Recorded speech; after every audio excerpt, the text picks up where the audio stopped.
Hello, Futties. Back. FIFA 25 or FC25 has started and we have made our first tactic.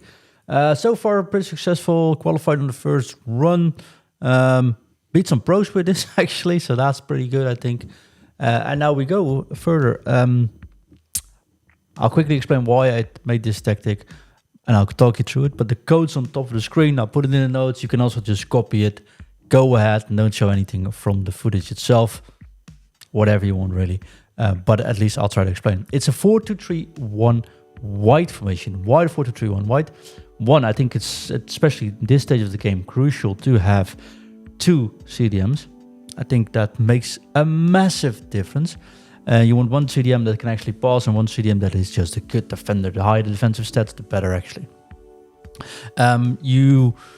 When you play a 4-2-3-1, you always have a wide option.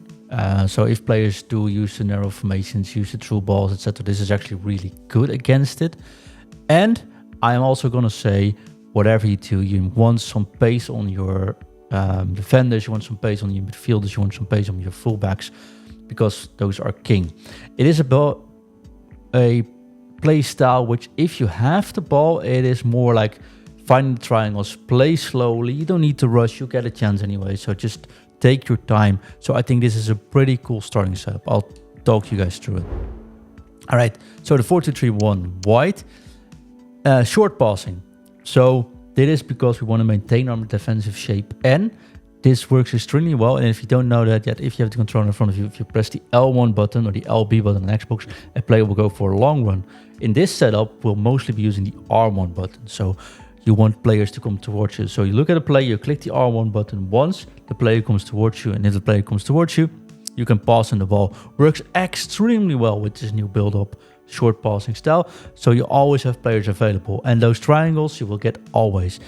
The 4-3-1 is really cool because if you play it like this and you play against narrow formations, you can just pass it to a fullback, pass it to a winger, no problems whatsoever. The French approach, I tried everything this week. I tried low. I don't want to boot it too low because then it's just free shots. And if you play against good players, Trivelas are just king again. Finesse shots, there's not many players that can do it, but they still work very good. And power shots from a distance are basically just same as penalties so far. So you want to keep them a little bit away from your goal. I have decided I want to take a little bit more of a high line. So I have it on 73, which is really high, I am aware of. If you are doubts, you can put it on balance. For sure, but I am putting it on 73 because if you maintain your shape, it's actually not too bad to play it so far forward. And if they go for a through ball, then the partial team press or click R1 or RB twice, hold it on the second press is crucial. And that's just why we want some strong and fast defenders. Player rules, and I think player rules show something which I normally would show all along in those formation setups or in those videos, but I don't think it's necessary this time. You want a goalkeeper. Doesn't really matter what you want a goalkeeper. You want a goalkeeper. Preferably a goalkeeper that comes off the line.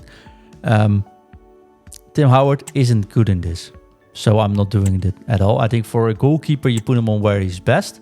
Any other role, crucial information so far after a week of play. Any other role, you put him according to your tactic. So don't select randomly the plus or the plus play style, the rules. Select the play style that fits you. So the play styles you see here is how I build it. It's not necessarily where my players are the best at. So just putting it out there. So goalkeeper, not that important, but if you have the option, put it on rush out. Tim Howard does not work like that, so I'm not putting it in there. Let's start with the center defensive players. If you're struggling with defenders, just keep the rules the same. I like Van Dijk because he has an awesome pass and he can actually like sort of turn around as well. And you can't really body him off. So I put Van Dijk on the ball playing defender. But it also means that if I have the ball at my back line, Van Dijk is the person I am looking to find. So I am passing mostly from the back until on Van Dijk. I basically skip at center defender. If I have the ball, I can pass him, but I'm not passing forward with him too much. That's Van Dijk's role. Also, because you have players like Van Dijk, they can just pass the ball from left to the right forward, which has no skills enough to do that. So it's important to know your players this year. So you have one ball playing defender, and I have this is just a defender. No nonsense, just stay back, No silly things, just keep them in shape. There's two things though. I prefer on the left side to keep my left side to cover for my right side. So I attack mostly over the right side, and that's how I build this. You can also turn this around, but it's important that you cover up. And the new false back option allows you to use one attacking wingback. For example, Jeremy Frimpong. Important though, focus. Don't put it on attack. He'll be too much forward. You can see it if you have the ball. He's way forward. But you want it on balance. And you see the difference already. You want him to go over your right winger, but you don't want him to go up to your front line, because then you'll be countered and you'll be all out. So you want him on balance, but you do want an attacking wingback. On the other side, you want preferably a good defender that can step inside. A big body like Udogi is actually pretty perfect for them. I was lucky to back him. But you want him a false back, because look what happens if you put him on false back of the ball and on balance. The moment you have the ball, he steps in the midfield. That means the moment you lose the ball, he's still there, and those through balls are sort of hold up as well. Plus, you always have some triangles to pass around on the left side.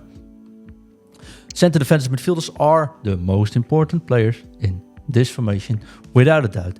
You want a defender, center defensive midfielder that can actually defend. You're putting them off, preferably holding plus. I think Rice is like perfect for this. Preferably holding plus, CDM, and you want the focus. Also important to put on not on roaming.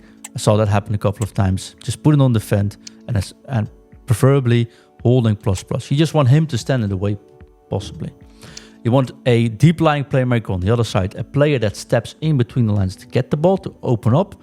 Preferably Van Dijk pass it to Garcia, for example. He opens up and then the play goes up. And what will happen if you have a deep lying playmaker here that's also on defense, put him on defense, make sure he stays in position. What happens is Van Dijk gets the ball, Van Dijk passes the ball to Garcia. And if you look what happens when with the ball, Frimpong goes up, while the inside forward on the right side will cut inside. So Chiesa in this situation will step in for a ball, while Frimpong steps out of the ball. So he goes run forward. A Garcia can play those balls against either Chiesa, who stops in, or to Frimpong, who goes overlapping. And there's always going to be space on that side to open up if you follow the ball making player, the Garcia, deep lying playmaker. Give him the ball, turn around, and you can either hit it on your inside forward that runs up, or the wing back that goes over.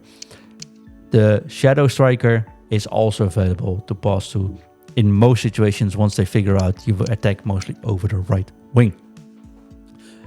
Brings us to the right forward. Like I said, inside forward on balance. And Chiesa is not the best on the inside forward role. As you can see here, I think he's probably, he's not even good at anything on the wing. But keep him on the inside forward role on balance. You don't want him to go overlapping, but you want him to stand a little bit in the way.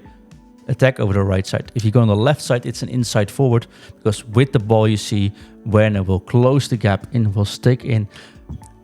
Why does Werner score a lot for me? Because once I get the ball in and I shoot and it gets countered or get pressed away, he's there to pick up either the bounce backs, or he's there to pick up a ball which Rice gets the ball and he immediately can pass to Werner. So you want a left forward that's fast, and he doesn't necessarily need a good shot or anything like that. You just want someone that prefers an inside forward and is fast. Those are the two things that matters.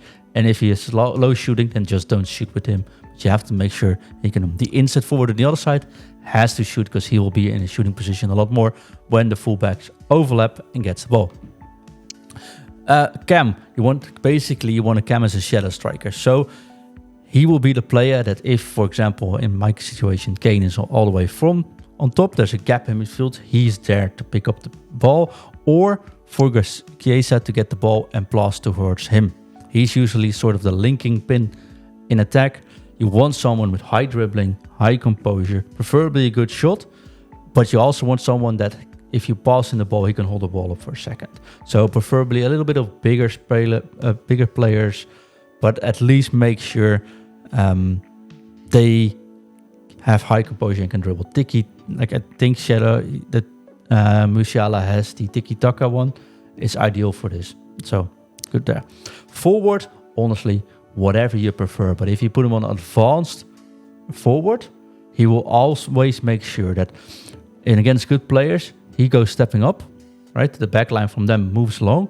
And Chiesa, the inside forward, and Frimpong will have all the space in the world because the advanced forward is taking all the attention on it.